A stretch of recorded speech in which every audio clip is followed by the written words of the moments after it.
고난주간 둘째 날 우리에게 주시는 말씀 마가복음 26장 26절에서 35절입니다. 오늘 우리에게 주시는 말씀을 함께 보겠습니다. 26절에 있습니다.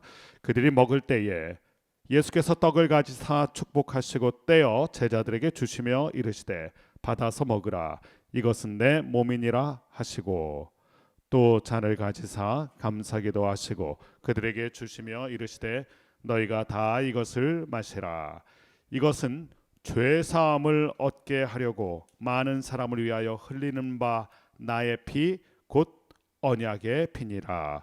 그러나 너희에게 이르노니 내가 포도나무에서 난 것을 이제부터 내 아버지의 나라에서 새 것으로 너희와 함께 마시는 날까지 마시지 아니하리라 하시니라. 이에 그들이 찬미하고 감난산으로 나아가니라.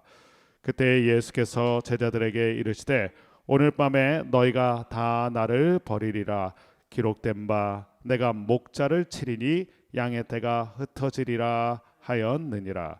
그러나 내가 살아난 후에 너희보다 먼저 갈릴리로 가리라. 베드로가 대답하여 이르되 모두 주를 버릴지라도 나는 결코 버리지 않겠나이다. 예수께서 이르시되 내가 진실로 네게 이르노니 오늘 밤 닭 울기 전에 네가 세 번 나를 부인하리라. 베드로가 이르되 내가 주와 함께 죽을지언정 주를 부인하지 않겠나이다 하고 모든 제자도 그와 같이 말하니라. 아멘. 고난주간을 보내고 있습니다. 어제 말씀에서는 향유 옥합을 깨뜨려 주님 앞에 드렸던 한 여인 마리아의 사랑과 헌신을 보았죠. 그 장면에서 중요했던 장면들이 있습니다. 첫 번째는 향유 옥합을 보게 됐는데 그것은 여인이 가장 자신을 빛낼 때 쓰는 도구였습니다.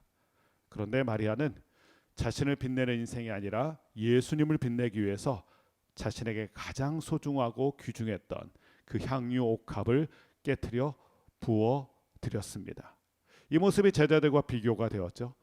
제자들은 주님 때문에 자신이 좀 더 높은 자리에, 좀 더 유명한 사람, 좀 더 빛나는 인생을 꿈꿨는데 이 마리아는 자신을 통하여 주님을 빛내기 원하는 인생을 살았던 것입니다.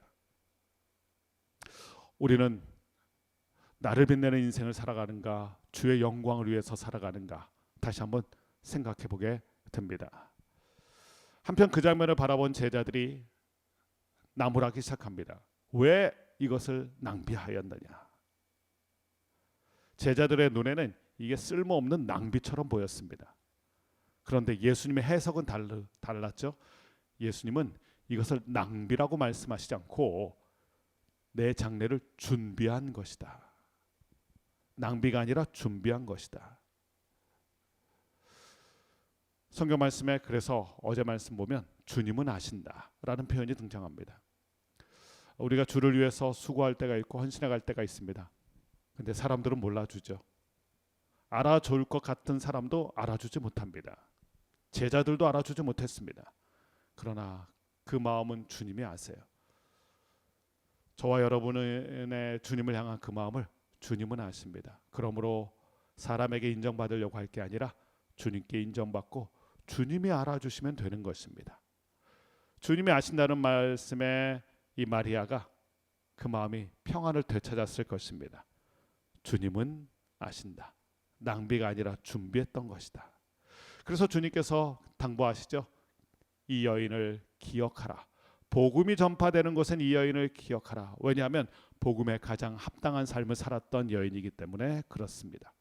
복음이라는 빛나는 가치를 깨달았던 사람이 바로 이 여인이었고 예수님의 십자가를 깨달았던 게 이 여인입니다. 그래서 복음에 가장 합당한 삶의 태도와 자세를 가진 이 여인을 기억해야 된다. 당부하셨습니다. 오늘 말씀은 장소가 바뀌죠. 그 베다니에 머물던 예수님께서 제자들과 함께 예루살렘으로 들어가십니다. 그리고 예루살렘에서 특별히 마가의 다락방이라는 곳으로 장소를 옮기셔서 제자들과 예수님만의 아주 특별한 시간을 갖습니다. 이것이 요한복음 말씀에는 아주 자세하게 기록이 되어 있는데요. 흔히 다락방 강화라고 얘기합니다. 이 다락방에서 예수님이 아주 중요한 두 가지를 제자들과 나누셨습니다. 첫 번째는 세족식이었습니다. 그들의 발을 씻겨 주시죠. 그리고 두 번째는 그들과 함께 마지막 만찬, 흔히 최후의 만찬이라는 성만찬을 가지십니다. 그것이 오늘 본문의 말씀입니다. 유월절 식사를 하시기 위해서 26절 말씀 보면 떡을 떼시기도 하고 또한 포도주를 함께 드시는 장면이 나오는데, 첫 번째 우리 눈에 들어오는 게 유월절 식사입니다. 지금도 유대인들은 유월절 식사가 가족들과 함께하는 최고의 식사입니다. 근데 이 유월절 식사는 가족들이 모이는 식사입니다. 근데 오늘 예수님은 누구랑 식사하십니까? 제자들과 함께 식사를 나누십니다.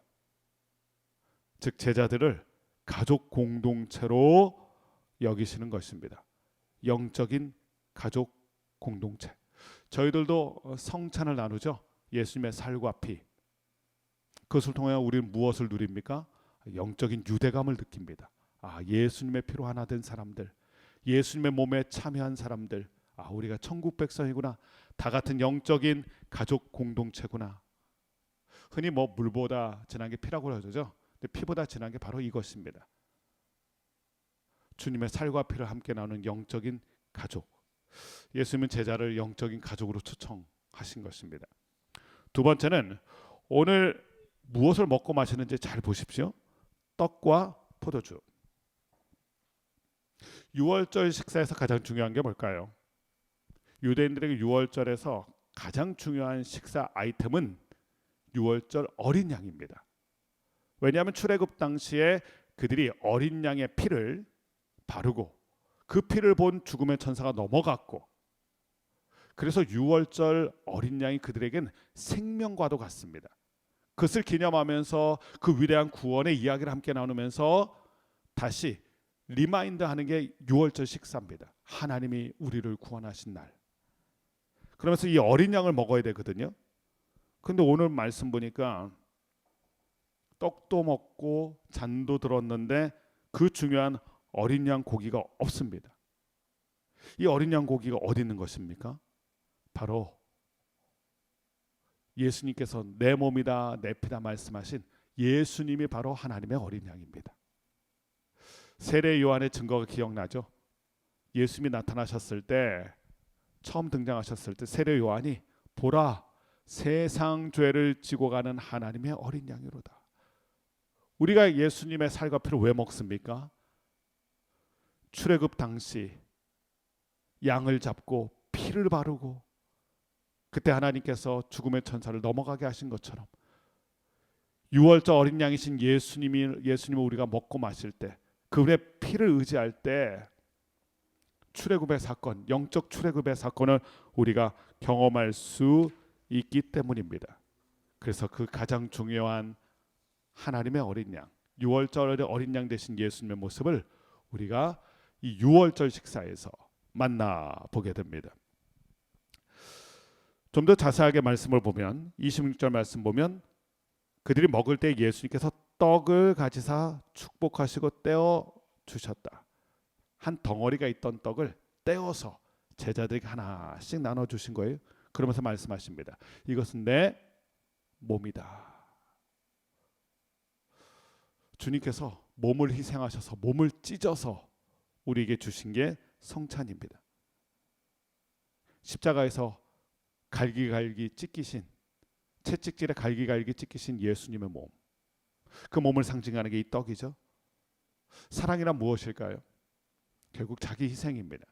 주님은 희생을 통하여 우리를 구원하셨습니다. 그러므로 우리가 날마다 주님의 희생을 기념해야 되는 것이고요, 그 희생의 사랑을 맛보면서 감격하게 되는 것입니다. 성찬할 때마다 우린 그 찢기신 몸을 기억해야 될 것입니다. 두 번째는 잔을 주셨습니다. 27절 28절 말씀 보면 이 잔에 대해서 이렇게 얘기하세요. 죄 사함을 얻게 하려고. 어린 양의 피가 생각나죠. 예수님이 이것이 나의 피라고 말씀하셨습니다. 예수님의 그 고귀한 보혈, 유월절 어린 양 되신 그 예수님의 피, 그것이 이 잔에 오롯이 담겨서 우리가 그 잔을 함께 마시게 되는 것입니다. 이 피를 보고 넘어갔다. 그래서 그 피가 구원의 피가 되는 것입니다. 그러면서 주님께서는 감사 기도를 드리셨어요. 산모가 아이를 낳을 때 모든 걸 다 쏟잖아요. 피를 쏟고 모든 걸 다 쏟아내요. 산고의 고통. 그럼에도 아이를 볼 때 산모가 기뻐하죠. 웃음을 짓습니다. 감사를 하게 됩니다. 예수님 피를 다 쏟으세요. 그러면서 예수님 뭐라고 말씀하세요? 하나님께 감사하셨어요. 왜냐하면 구원의 환희와 기쁨 때문에 그렇습니다. 그 피 때문에 구원을 받는 죄인들을 생각하셔서 주님께서 기뻐하셨던 것입니다. 자, 보십시오. 몸을 찢기게 됩니다. 피를 쏟게 됩니다. 극한의 고통을 경험하시게 됩니다. 그러면서 주님께서 뭐라고 말씀하십니까? 내가 감사한다. 하나님께 그것을 통하여 감사하세요. 왜냐하면 거기서 구원의 열매가, 생명의 열매가 맺히기 때문입니다. 여기서 안타까운 것은 가룟 유다죠. 가룟 유다. 이 중요한 성찬 자리에 없었던 한 명의 제자가 가룟 유다입니다. 요한복음 말씀 보면 성만찬을 나누기 전에 가룟 유다가 뛰쳐나갔습니다. 이 중요한 순간에 이 중요한 것을 경험하지 못하고 뛰쳐나갔어요. 생각해 보면 가룟 유다가 예수님을 통하여 경험한 사건들이 많습니다. 기적도 경험하고요, 은혜도 경험하고요. 근데 가장 중요한 순간에 없어요. 예수님을 통하여서 가장 중요한 메시지는 바로 이 성찬의 메시지였습니다. 주님의 살과 피, 영적 가족이 되는 그 자리, 그리고 십자가의 은혜를 경험하는 그 자리, 생명을 경험하는 그 자리에 이 가룟 유다가 없어요. 무려 3년 동안이나 예수님과 동거동락을 했던 가룟 유다입니다. 근데 가장 중요한 타이밍에 가장 핵심이 되는 이 메시지를 놓쳐버렸어요. 마치 영화 잘 보다가 영화의 클라이막스, 하이라이트를 놓친 것처럼, 그 장면 놓치면 그 전에 봤던 시간들이 너무 아까운 것이거든요. 가룟 유다의 안타까운 점이 바로 이것입니다. 우리도 그럴 수 있습니다. 교회를 열심히 다닙니다. 봉사도 합니다. 그런데 가장 중요한 구원의 기쁨, 하나님의 어린 양 되신 예수님을 먹고 마시는 일을 놓친다면, 그렇다면 우리에게는 그것이 가장 안타까운 순간이 될 것입니다. 여러분은 어떤 예수님을 맛보고 있습니까? 어떤 예수님을 통해 은혜를 받고 있습니까? 가룟 유다도 병이 낫는 장면을 보면서 굉장한 충격과 은혜를 받았겠죠.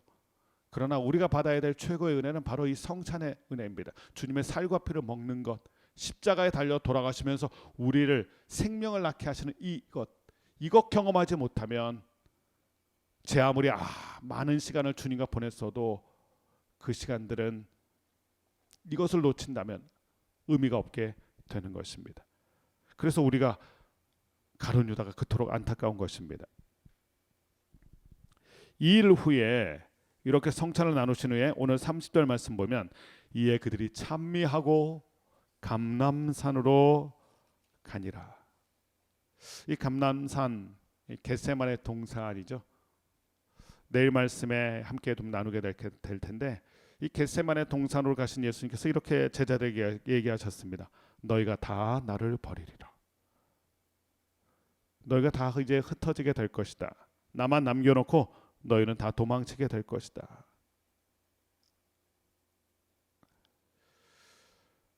그러나 32절, 내가 살아난 후에 너희보다 먼저 갈릴리로 가리라.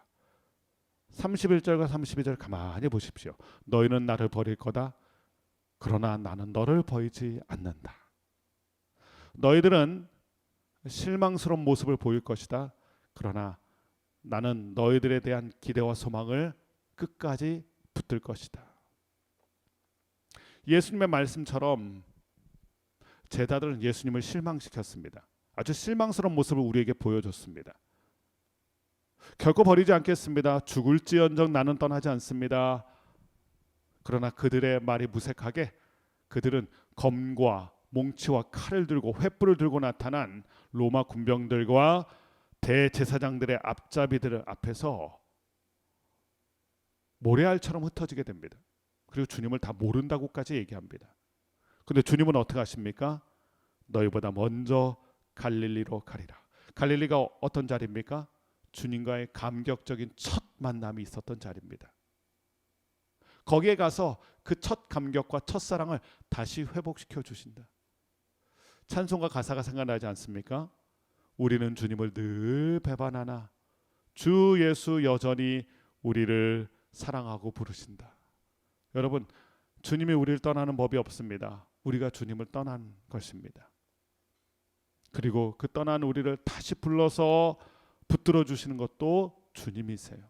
결국 우리는 주님 때문에, 예수님 때문에 이 믿음의 길을 걸어가게 됩니다. 우리의 능력입니까? 우리가 정말 예수님을 잘 붙들기 때문에 신앙에서 승리하는 것입니까? 그렇지 않습니다. 우리는 연약하지만 우리를 붙들어 주시는 그분이 강하시기 때문에 우리가 그분에게 붙들림 바 되는 것입니다. 오늘 그것을 주님께서 얘기하세요. 너희는 흩어질 거야. 그러나 난 너희를 찾아갈 거야. 사랑의 추격자라는 표현이 있죠. 주님께서 끝까지 우리를 지켜주세요. 너희가 나를 택한 것이 아니라 내가 너희를 택했다. 택하신 주님이 우리를 끝까지 책임지십니다. 이것이 은혜 중에 또한 은혜인 것입니다. 주님이 이 말씀을 하세요. 그랬더니 베드로가 오늘 말씀 끝부분에 보면 모두 주를 버릴지라도 나는 결코 버리지 않겠습니다. 그러나 베드로가 3번이나 부인하는 연약함을 가진 것 우리는 성경 말씀에서 또 만나게 되고 보게 됩니다. 아주 지독하게 주님을 부인하죠. 근데 주님께서 어떻게 하셨습니까? 사랑의 눈빛으로 그때 베드로를 쳐다보셨어요. 부인하고 저주하는 그 베드로를 사랑의 눈빛으로 보십니다. 다시 한번 품어주시고 다시 한번 붙들어 주시는 주님의 모습. 오늘 이 제자들의 대화 그리고 예수님의 말씀 보면서 우리가 무엇을 깨닫습니까? 결코 우리의 믿음을 과신해서는 안 됩니다. 신앙은 과신의 모습이 아니라 늘 근신하는 모습입니다. 깨어 근신하라. 우리가 연약하다는 걸 인정하고 우리가 근신해야 됩니다. 우리 자신을 돌아봐야 됩니다. 나는 죄인이라는 걸 인정해야 되고요. 나는 넘어지기 쉬운 연약한 존재인 거 인정해야 됩니다. 그리고 주님 앞에 나아가서 불쌍히 여겨달라고 고백해야 됩니다. 신앙은 과신하는 게 아니라 근신하는 것입니다. 다들 이렇게 얘기하고 싶죠. 걱정하지 마세요. 저는 다릅니다. 베드로가 이 이해하게 한 거잖아요. 주님 걱정하지 마세요. 저는 다른 제자들과 다른 수제자입니다. 저는 다릅니다. 염려 붙들어 매세요. 그 베드로가 실패합니다. 그 베드로가 실수하고 넘어집니다. 갈대처럼 흔들리며 연약한 것이 우리들의 신앙입니다. 저와 여러분도 마찬가지겠죠. 그래서 늘 깨어 근신해야 됩니다. 말씀 앞에 겸손해야 되고요. 또한 연약하다는 걸 알기 때문에 더욱 힘써 주님 앞에 나아가야 됩니다. 넘어지셨습니까? 다시 주님 앞으로 가십시오. 실수하셨습니까? 다시 주님 앞으로 가십시오. 사람은 떠날지라도 주님은 우리를 떠나지 않으십니다. 너희보다 먼저 갈릴리로 갈 것이다. 우리가 만났던 그 감격의 자리에서 다시 너를 굳세게 하리라. 너를 붙들어 주리라. 이번 고난 주간을 통하여서 다시 붙들어 주시는 주님 때문에 우리가 힘을 내게 되길 바라고 다시 일어설 수 있는 귀한 용기와 은혜가 있게 되기를 주님의 이름으로 간절히 축원합니다. 기도하겠습니다.